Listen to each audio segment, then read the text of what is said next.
So you're looking for houses in this market, or you've been priced out in this market. What are some strategies for buying in a low inventory market when the prices are up on everything? Well, there are some things, believe it or not, that you can do to help yourself out. The first one's going to be the toughest. It's going to be the hardest to hear.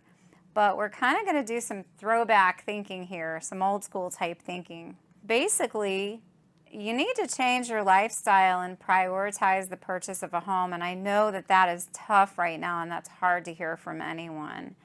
But some things you can do to prioritize housing is to just stop eating out. People back in the day didn't eat out a lot. They ate out on special occasions. It wasn't every day or several times a week. So that's one thing that you can do, is to make eating out a reward or a celebratory type thing instead of the normal day in and day out. You'll save yourself a lot of money that way, even though, the convenience factor won't be there anymore. And maybe you ought to cut back too. Maybe you could cut back on some of the spending on Amazon and other places. We get so used to just ordering whatever we want, whenever we want, because the shipping makes purchasing so easy. But make sure that when you're spending your money, you're spending on needs and not wants quite so much, because saving up for that house is going to have to take the place of what you want. You're going to have to make purchasing the house your new want as well as your need. So if you can cut back on the spending, particularly in the areas of eating out and just buying things to buy them, that'll help tremendously in saving money. I know that's easier said than done. I understand. I totally get it. But if you have a goal of buying a house and the prices are up, there are some things you need to cut back on to make that happen potentially.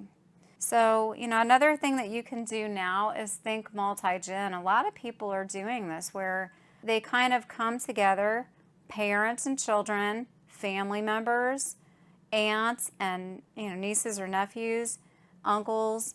A lot of people who are related buy a bigger house that affords the occupants their own privacy, but still they're under the same roof, and it really does save money.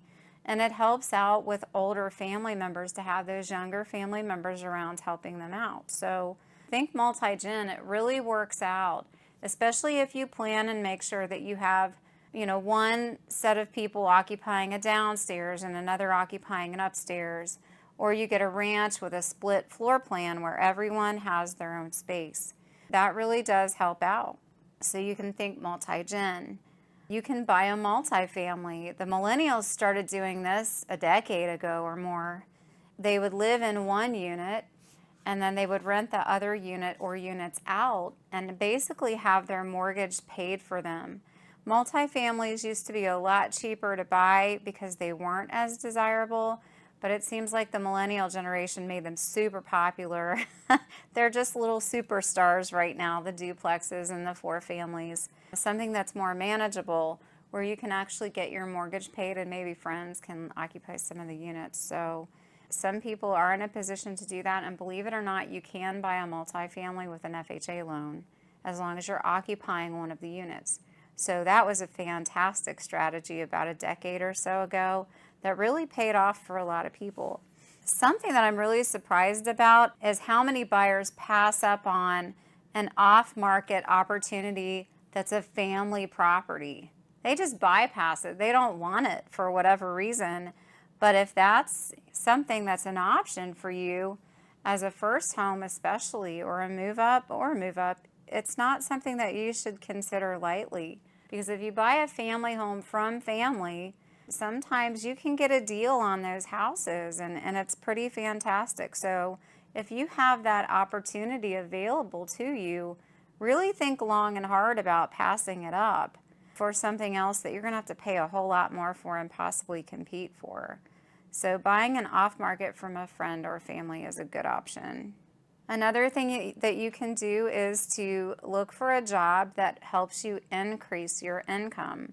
I know that a lot of people kind of get settled in and they love a job that maybe doesn't pay them the going rate or what they're really worth after they're there at that job for a while. So Don't quit your job and go on the search, but while you're working that job, try to find a job that will increase your income so that your buying power can be increased as well.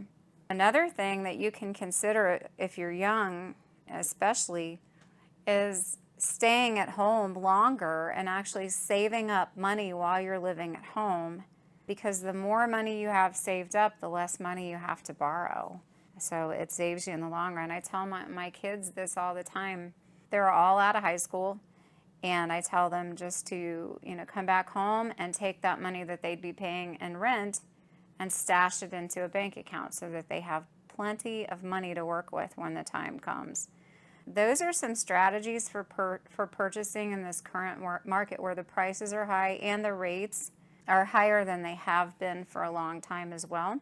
Anything that you can do to save money in this current economic situation is going to benefit you tremendously and is going to keep you from being completely priced out of being able to buy a home, because we all need to live somewhere, and these rent prices are not cheap right now. So they're very competitive, and sometimes they even exceed the cost of a house. So those are some ideas that you can use, some strategies that you can implement to be able to get out there and get the house that you want. If you have questions about this topic or any other real estate related topic, please feel free to contact me via text, email, phone. And if you're watching on YouTube, please feel free to subscribe. Thanks, bye.